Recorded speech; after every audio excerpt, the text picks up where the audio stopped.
Ils crucifièrent Jésus, là, ainsi que les malfaiteurs, l'un à sa droite, l'autre à sa gauche. Luc 23, 33. Si de ta bouche tu reconnais Jésus comme Seigneur, et si tu crois dans ton cœur que Dieu l'a ressuscité d'entre les morts, tu seras sauvé. Romains 19. Dans le chapitre 23 de Luc 39-43, trois croix, la croix du milieu est celle de Jésus, et de chaque côté celle d'un malfaiteur crucifié. L'un d'eux a été sauvé au dernier moment afin que personne ne se désespère. Ses yeux ont été ouverts par la foi sur l'œuvre que Christ, le crucifié du milieu, accomplissait.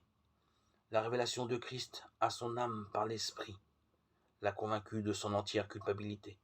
Il a dit à son compagnon, « Nous recevons ce que méritent les actes que nous avons commis. » Tout en reconnaissant qu'il méritait son propre châtiment, il a rendu un beau témoignage à Christ. Celui-ci n'a rien fait qui ne doive pas se faire. Puis, se tournant vers Jésus, le brigand repentant lui fait cette prière. « Souviens-toi de moi, Seigneur, quand tu viendras dans ton royaume. » Ainsi, juste après avoir reconnu l'innocence de Jésus devant l'autre malfaiteur, il s'adresse au Christ.